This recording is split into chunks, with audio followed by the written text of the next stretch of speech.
Hello, everyone. Welcome to Development Palates. I'm Aaron Loomis, coming to you from the Drew Estate studio. With me today is Jiunn, Seth, guys, John McTavish. How you guys doing?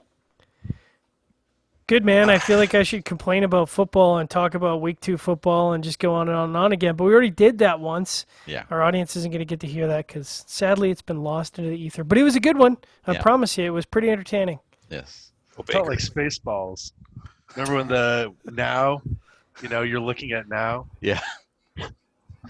All right, so today we are talking about the Villiger TAA Exclusive 2020. Cigar is a Toro Extra 6x54. Comes out of the Tabacalera La Alianza factory in the Dominican Republic. Wrappers Ecuador and Sumatra, binders from Nicaragua, fillers from Nicaragua and the Dominican Republic. Blended by Ernesto Perez Carrillo. Price point is $9, and the cigar was released in July of 2020. So with all that out of the way, June, what was your overall experience like with this cigar? um, the Villiger TAA Exclusive 2020 was, in a word, average at best.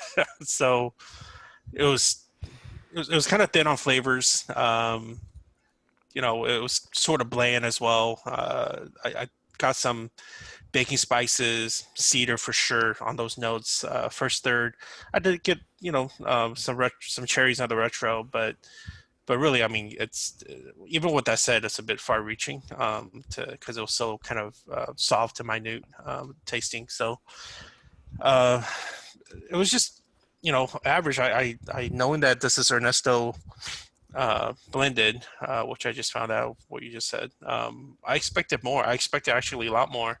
It actually built some excitement for me, kind of going into it knowing that, but it didn't really perform well for me.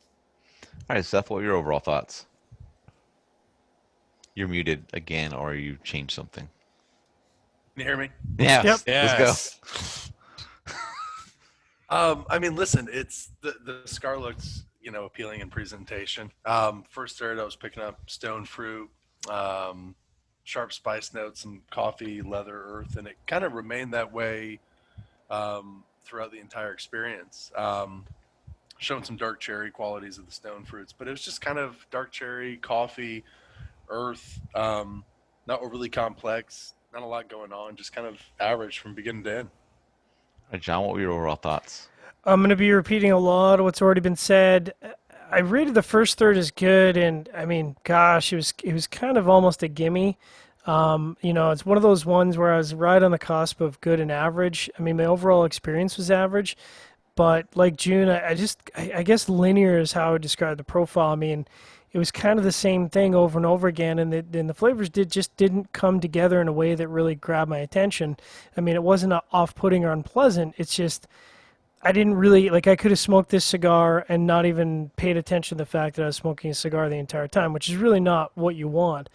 There were some interesting notes in the first third of cocoa, leather, some earth, and again, sort of more cocoa, earth, and leather in the second third, but again, just really didn't do anything with those flavors. And then the last third, more of a tannic cedar, kind of an earthy cedar, some baking spaces, but just not enough to really grasp my attention. Construction was good. The burn held well with a 1.5 inch ash, a little bit of a resistant draw, roughly 2.5 to 3 notches, but my takeaway was pretty average. Aaron, what was your overall experience like? I thought the cigar had a good start. Maybe I bought into it a little bit more than you did for that first third. It had some nice cedar, mustiness, some baking spice in there. I did enjoy it, but some char started creeping in the second third and really built up in the final third, so it kind of dropped down a level in each third. And the burn wasn't that great for me. Cigar went out twice, so that was a bit of a bummer. But even though the price point's kind of attractive for this cigar at $9, it's probably still not something that I really see myself returning to. It's not really in the top tier what Villiger's produced in the last few years. I'm not quite sure why they went to Ernesto for this. They had gotten some good blends out of some other factories and their own factory. So I was not really sure why they made this move for this one. That's because Gabriel left. Oh, maybe. We'll see. All right, let's get to the That's scores. the reason why? No. No. He just wants to stir the pot and get some views. Yeah. Yeah. And I appreciate that. Thank you. Sure. Watch So me. Let's get into the scores. Start at the top with John at 5.80. Jiunn was next at 5.75. Seth gave it a 5.40, and I gave it a 5.30. So John, how'd that 5.8 matchup for you? Well, first of all, I'm surprised I'm at the high point, and second of all, you never really expect to be at the high point of review at a 5.8.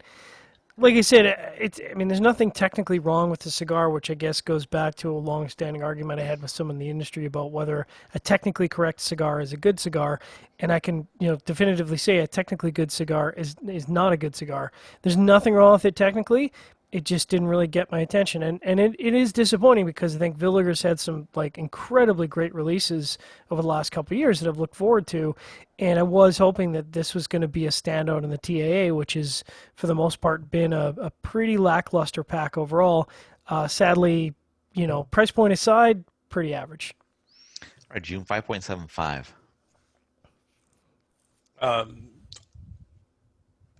It was regular, average tasting.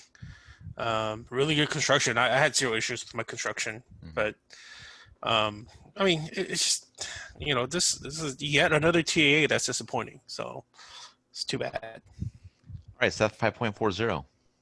Putting TAA aside, forget TAA. This is a huge disappointment for Villiger. It's a huge disappointment for EP Carrillo. And it's a terrible representation of quality Ecuadorian Sumatro that Ernesto puts out. So fuck TAA, man. It just was bad all around, man. It's just below average. It's a shame. And the price point sucks for it being what it is. And it's $9. Yeah, my 5.3 matches up well. I mean, it was overall it was an average flavor profile, questionable construction, had burn issues on mine. So yeah, just not something I'm going back to.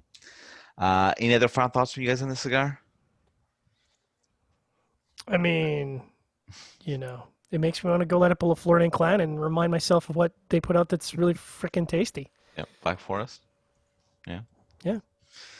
All right. If you're just catching this video on YouTube, be sure to subscribe to us. But also check out the full written review on the website, developmentpalates.com. Follow us on all the social media channels, and you can catch all of our review recaps on podcasts. So iTunes, Google Play, and Podbean. Thank you for tuning in. We'll catch you on the next one.